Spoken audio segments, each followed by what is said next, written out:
कि जैसे कि तुम लोग बोलता है ना बच्चा, यहाँ से इसको यहाँ उठा के ले आया तो क्या बोलते था सर पोटेंशियल एनर्जी कितना है mgh। बोलो तुम क्यों बोल दिया mgh?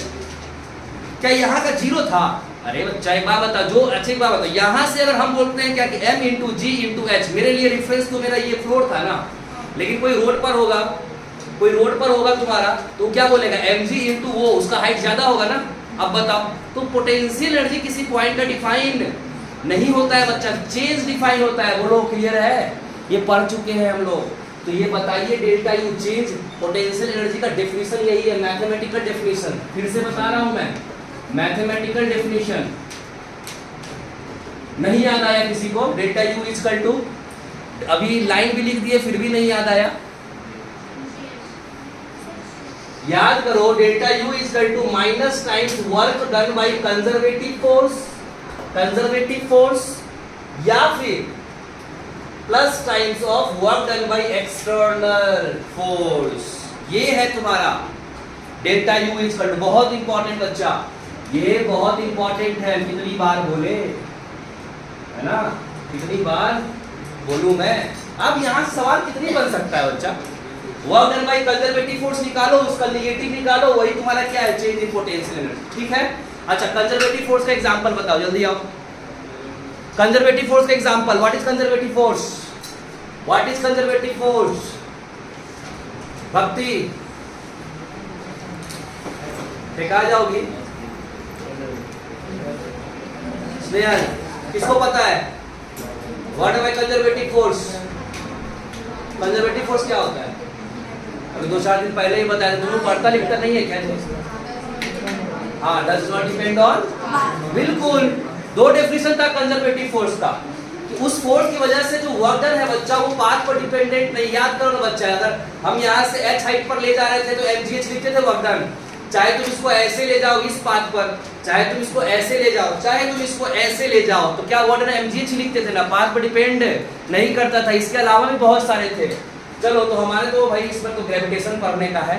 अब ध्यान दीजिए बच्चा, इसको हम लोग इम्प्लीमेंट करते हैं, अप्लाई करते हैं, ग्रेविटेशनल पोटेंशियल एनर्जी। मान लो ये तुम्हारा अर्थ है, सब लोग ध्यान दो।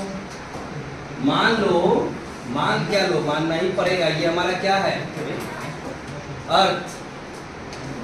मान लिए? ठीक है सर।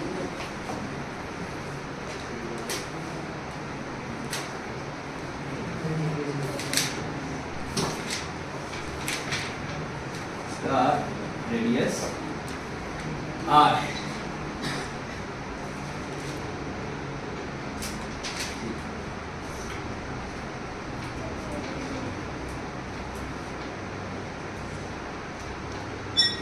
ओके, ध्यान दो। मान लो कि कोई बॉडी तुम्हारे पास एक m मास का बॉडी है जो कि डिस्टेंस पे रखा हुआ है। कितने डिस्टेंस पे रखा हुआ है? मान लेते हैं बच्चा सेंटर से, जो भी डिस्टेंस लेंगे हम लोग सेंटर से लेंगे, r a डिस्टेंस पर है, r a डिस्टेंस पर है, और तुमको इसको उठा के लेके जाना है बच्चा यहां पर, जो कि r b डिस्टेंस पर है, जो कि तुम्हारा r b डिस्टेंस पर है। कंडीशन समझते जाओ। एक m मास का बॉडी है जो कि अर्थ से यहाँ पर r a डिस्टेंस पर है, और हमको कहाँ पर लेके जाना है? r b पर लेके जाना है। तो पोटेंशियल एनर्जी का कितना चेंज हुआ, इसका फॉर्मूला हम लोग निकालने वाले हैं। बात समझे? ठीक है, तो हम कैसे, कहाँ से निकालेंगे? यहाँ से निकालेंगे। चलो, यहाँ पर माइनस है हम लोग एक्सटर्नली फोर्स। अब देखो ध्यान से देखो। मान लो ये जो m मास का बॉडी है, ये m मास और ये अर्थ का मास, एक फोर्स लग रहा होगा बाबू, फोर्स लग रहा होगा। कौन सा फोर्स? ग्रेविटेशनल फोर्स लग रहा होगा, Gmm/r², लग रहा होगा। ठीक है, और तुमको ना इसको स्लोली लेकर के जाना है। देखो फोर्स लग रहा है यहाँ पर, क्या लग रहा है? इसको मैं बोल दूं, फोर्स तो लग रहा है सर, फोर्स ऑफ ग्रेविटेशन लग रहा है। तुमको अगर स्लोली लेकर के जाना है, बताओ कितना फोर्स तुमको लगाना पड़ेगा? तुमको कितना फोर्स लगाना पड़ेगा? इतना ही। तुमको स्लोली लेकर के जाना है बच्चा। एक बात बताओ, इसको हमको स्लोली उठाना है, स्लोली ना, फास्ट में ऐसे नहीं उठाने का है। स्लोली कहने का मतलब कि नेट फोर्स क्या होना चाहिए? 0। तो नीचे कितना लग रहा है? mg। तो अगर हम mg ही लगाएं तो ये ऐसे ऐसे स्लोली जाएगा। बोलो ठीक है। तो यहाँ पर क्या लग रहा है? फोर्स ऑफ ग्रेविटेशन, तो उल्टे डायरेक्शन में यही तो एक्सटर्नल फोर्स है रे, यही तो एक्सटर्नल फोर्स है, एफ एक्सटर्नल। तुम अगर इससे निकालता है, अभी निकालेंगे, इससे निकालेंगे तो ये फॉर्मूला का यूज करेंगे, क्योंकि फोर्स ऑफ ग्रेविटेशन क्या होता है, कंजर्वेटिव फोर्स। लेकिन अगर इससे बनाना चाहता है तो वो क्या लगाना पड़ेगा, delta U equal to W external. तो यार हमको पता है sir, mod of gravitation equal to mod of external force, ये दोनों क्या है मेरा, बराबर है। और दोनों बराबर है तो हम क्या मान लें, G capital M small m upon R square. R क्या है मान लेते हैं कि अभी जो फिलहाल जो है ये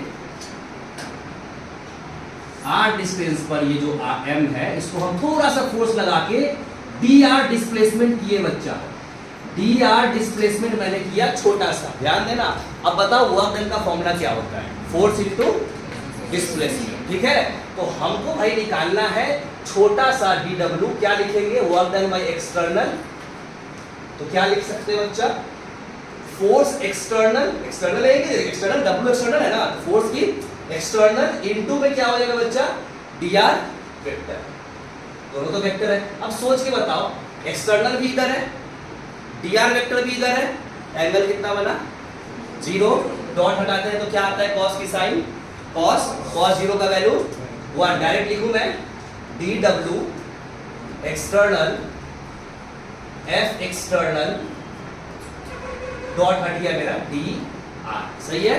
अब कुछ नहीं, अब तो इंटीग्रेशन करना है, ध्यान दे बच्चा, दोनों को हम इंटीग्रेशन कर देंगे, यहां निकल जाएगा मेरा work of external equal to force, बताओ G capital M small m R square और dr, बोलो सही है। लिमिट कहां से कहां तक पुट करने का है सर, कहां से कहां ले जाना है आपको, आर ए से आर बी, आर ए से आर बी, ठीक है सर। उसके बाद बताओ जल्दी से हमें, इंटीग्रेशन से कौन कौन बाहर निकलेगा जी, इंटीग्रेशन से कौन कौन बाहर निकलेगा, जी अर्थ का मास भी बाहर निकल जाएगा, छोटू m भी बाहर निकल जाएगा, आर स्क्वायर बाहर निकल, आर तो वेरी कर रहा है ना। तो बच्चा एक बात बताओ, आर स्क्वायर नीचे ऊपर ले जाए हम इसको, आर ए से जल्दी से इंटीग्रेशन बताया जाए इसका, x के पावर n का इंटीग्रेशन, x के power n plus 1 divide by n plus 1, तो r के पावर माइनस 2 का क्या हो जाएगा, क्या हो जाएगा, माइनस, हाँ माइनस 1 अपॉन आर आएगा, बोलो सही है ना, माइनस 1 शॉर्ट में लिख दिया, माइनस 1 अपॉन आर आएगा, कहां से कहां तक, आर ए से आर बी तक। अब देखिए W external equal to, sorry यहाँ पे क्या है, जी एम एम ही था ना, आर ए से R B, G M M upper limit, upper limit तो माइनस 1 अपॉन कितना आ जाएगा, आर बी माइनस, और लोअर लिमिट तो माइनस ऑफ आर ए, बोलो सही है, अरे सही है। उसके बाद कुछ नजर आ रहा है, नजर आ रहा है, कुछ नजर आ रहा है, जी एम एम, बच्चा ये माइनस माइनस प्लस, प्लस वाला को पहले लिख ले 1 अपॉन आर ए, और इसको लिख ले पहले 1 अपॉन आर बी। अब एक मस्त चीज देखिए,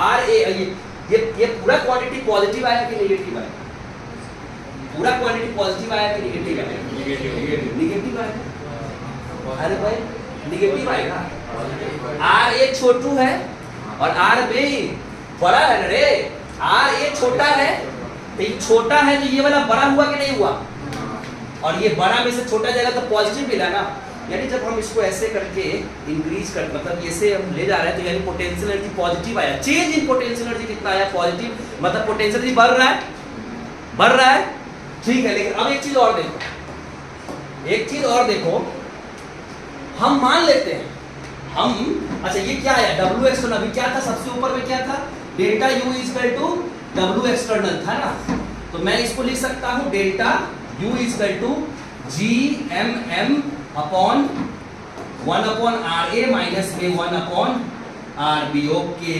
डेल्टा U को क्या लिखे, U A minus U B की U B minus U A, final minus initial, तो बी पर यू बी माइनस में यू ए। अब देखो मस्त चीज पता चलेगा, जी एम एम अपॉन ये आर ए और ये आर बी। अब यार एक बात बताओ, अब एक चीज बता रहा है, इन्फिनिटी पर इसको तुम क्या कर रहा है, बढ़ा ऊपर लेते जा रहा है, पोटेंशियल बढ़ता जा रहा है, लेते जा रहा है, चलेगा इन्फिनिटी पर। अब बताओ इन्फिनिटी पर पोटेंशियल एनर्जी क्या होगा, जीरो होगा कि इनफाइनाइट होगा?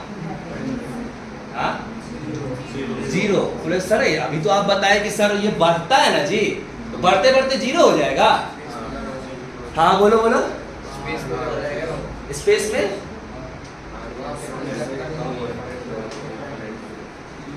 उससे क्या मतलब है यार? हम WP में बता चुके हैं बच्चा, जो पोटेंशियल एनर्जी होता है ना वो निगेटिव होता है। यानी कि यहाँ पर कितना है, -10, तो यहाँ पर कितना हो गया, -5, -4, बढ़ रहा है कि घट रहा है? घट रहा है बोल रहा है। अरे -10, -5, -4, -3, -2, -1 और इन्फिनिटी पे जीरो। इन्फिनिटी पे कितना, जीरो। तो पोटेंशियल एनर्जी बच्चा निगेटिव होता है। अभी बता रहे कैसे सर, यहाँ पर ध्यान दो कि यहाँ पर अगर हम आरबी वाला डिस्टेंस है, बातें नहीं बोले नहीं, बातें नहीं, बस लास्ट है। आरबी को हम इन्फिनिटी लेगा, ये याद रखो, आरबी इन्फिनिटी, तो पोटेंशियल एनर्जी बी पर कितना हो गया, ये भी क्या हो जाएगा, इन्फिनिटी हो जाएगा। सॉरी जीरो ना, जीरो। अब वैल्यू पुट कर दी सर, जीरो हो गया ये u ऑफ a हो गया, g of m sir 1/r(a). अच्छा b rb जब इन्फिनिटी पुट करो 1/इन्फिनिटी कितना, जीरो। तो क्या आया ये, माइनस उधर भेज दें। आप एक चीज चमका कि सर पोटेंशियल एनर्जी तो निगेटिव होता है, समझा कि नहीं समझा रे? पोटेंशियल एनर्जी क्या होता है, निगेटिव होता है। अब ये आया ए पॉइंट का, लेकिन वो तो हम मान लिए ना, तो बी को हम मान लिए कि इन्फिनिटी पे जीरो है। उसी तरह से तुम यहाँ पे मान लेते हो कि सर फ्लोर पर जीरो है, लीजिए mgh। तो पोटेंशियल एनर्जी किसी पॉइंट का डिफाइन नहीं होता है, वो डिफरेंस डिफाइन होता है।